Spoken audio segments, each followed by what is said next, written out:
Here at the 2013 470 World Championships in La Rochelle, France, we are on to race day 5 and the concluding day of the final stage for the 170 teams.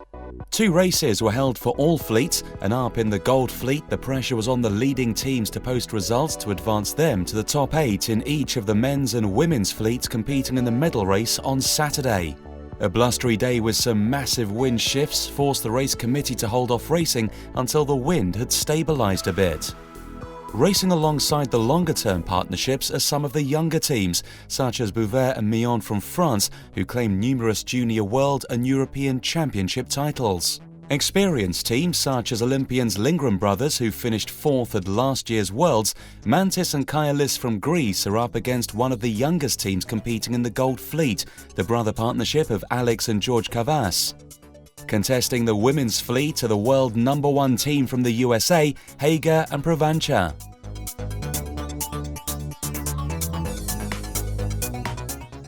The first start for the men heavily favoured the pin end. Olympic bronze medalists Calabresa and De La Fuente were not looking so orderly off the line.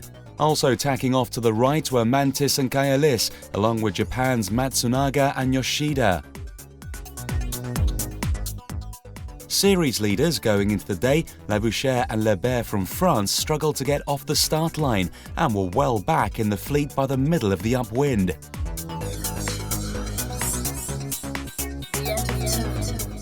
On to the outer loop and downwind, the Lindgren brothers had an incredible lead over the rest. Second were Quiroga and Pequen, with the Americans McNay and Hughes in third.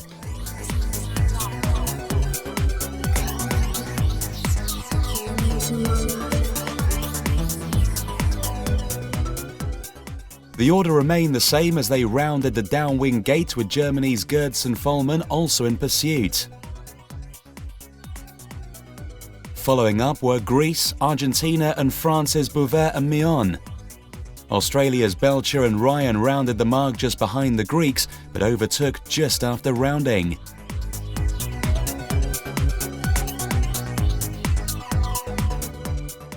Rock forwards to the finish, and Finland continued to extend and easily claim the win, with the Greek pair crossing in second to secure their best result of the final series.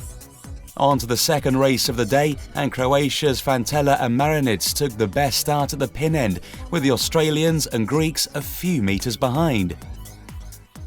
With a storm approaching, Belcher and Ryan were the first to spot the wind shift left and moved into pole position, which they held to the finish and jumped into the overall series lead. Mantis and Kaialis finished in 5th and moved into 2nd overall. In the 470 Women Gold Fleet, in the first race of the day, America's Bolger and Shevitz took the best start off the pin end, and together with China's Zhu and Yu and Wang and Huan immediately tagged together to cross the fleet on top. Rechichi and Cook chose a start in the middle of the line and produced some great boat speed and sailed the shifts to accelerate through the pack. The right side of the track was clearly favoured, and the fleet headed over. France's European champions Lecointre and Giron were at this point in the race not looking very comfortable, and were going to need to work hard to stay in touch with the front of the pack. The Australians continued to outpace the fleet and claimed their second win of the World Championships, an impressive outcome for the 2008 Olympic gold medal Helm and new crew Cook, who was an Olympic rower in 2012. All change in the second race, with the Kiwis back at the front of the fleet to finish in 3rd and safely advanced the medal race lineup in the 1st overall, and with a helpful 11-point margin over the Austrians. Let's have a look at the final results. Behind the Kiwis, the Austrians are 2nd and hold a 3-point lead over the 3rd-placed French.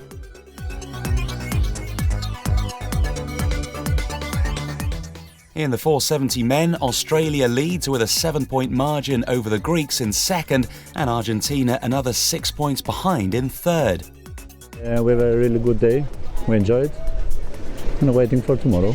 I think the important in the medal race is to race your course and don't think so much about the other boats. Ultimately, the day didn't form in the way that the forecast was predicting, in the way that we were expecting. But you know, that is always the challenge with our sport. our engine is invisible. That was it. Stay tuned for the medal races tomorrow.